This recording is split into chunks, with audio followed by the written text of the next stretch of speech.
નમસ્કાર મિત્રો, સ્વાગત છે તમારું અમારી YouTube channel Gujarat jobs and ન્યૂઝમાં. મિત્રો, 8મા પગાર પંચને લઈને 8 મહત્વની બાબતો સરકારી કર્મચારીઓ માટે. આ એક મહત્વપૂર્ણ કામની વાત જાહેર કરવામાં આવી છે જે તેમને જાણવી જરૂરી છે. તો જેમ તમને ખ્યાલ જ છે તેમ કેન્દ્રીય કેબિનેટે ગુરુવારે 8મા પગાર પંચને મંજૂરી આપી દીધી છે, જે 1.2 કરોડથી વધુ કેન્દ્ર સરકારના કર્મચારીઓ અને પેન્શનરો માટે મોટી રાહત લઈને આવ્યું છે. તેઓ લાંબા સમયથી તેમના પગાર અને પેન્શનમાં સુધારાની રાહ જોઈ રહ્યા હતા. બજેટ 2025 પહેલાની આ મોટી જાહેરાત સૂચવે છે કે આવનારા સમયમાં મોદી સરકાર સરકારી કર્મચારીઓ માટે કેટલાક વધુ મહત્વના પગલાં લઈ શકે છે. તો કેબિનેટે નવા પગાર પંચની રચનાને મંજૂરી આપ્યા બાદ ઘણી મહત્વની માહિતી આપવામાં આવી હતી. કેન્દ્રીય મંત્રી અશ્વિની વૈષ્ણવે ખાતરી આપી હતી કે 2026માં 7મા પગાર પંચનો કાર્યકાળ પૂરો થાય તે પહેલા જ 8મા પગાર પંચની ભલામણો લાગુ કરવામાં આવશે.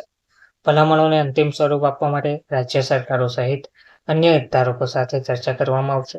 આ સિવાય 8મા પગાર પંચ વિશે 8 મહત્વની બાબતો નીચે મુજબ છે, જેના વિશે કેન્દ્ર સરકારના કર્મચારીઓ અને પેન્શનરોએ જાણવું જરૂરી છે.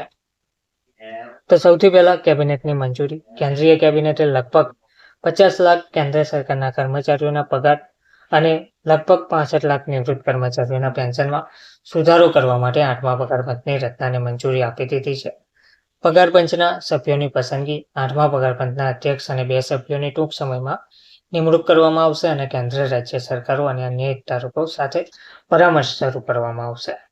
સમયસર અમલ. ત્રીજું છે સમયસર અમલ.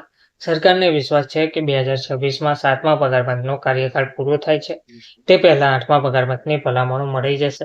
ત્યારબાદ તેના અમલીકરણની પ્રક્રિયા શરૂ કરવામાં આવશે. ચોથું છે ઐતિહાસિક મહત્વ. 1947માં ભારતની આઝાદી પછી 7મા પગાર પંચની 7 પગાર પંચની રચના કરવામાં આવી છે. આ પગાર પંચોએ સમયાંતરે કેન્દ્ર સરકારના કર્મચારીઓ માટે પગાર માળખું, લાભો અને ભથ્થા નક્કી કરવામાં મહત્વની ભૂમિકા ભજવી છે.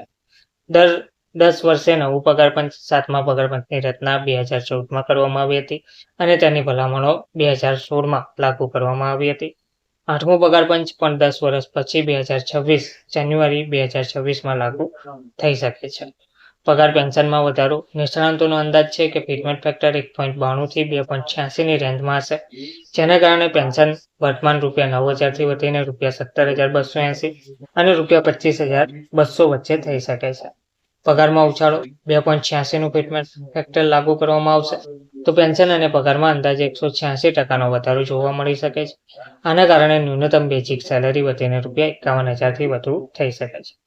વડાપ્રધાનનું જે નિવેદન છે તેમાં વડાપ્રધાન મોદીએ કહ્યું છે કે 8મા પગાર પંચના નિર્ણયની સકારાત્મક અસર પડશે અને સરકારી કર્મચારીઓ અને નિવૃત્ત કર્મચારીઓના જીવન ધોરણમાં સુધારો થશે. આ ઉપરાંત અર્થતંત્રમાં વપરાશને પણ વેગ મળશે. ધન્યવાદ.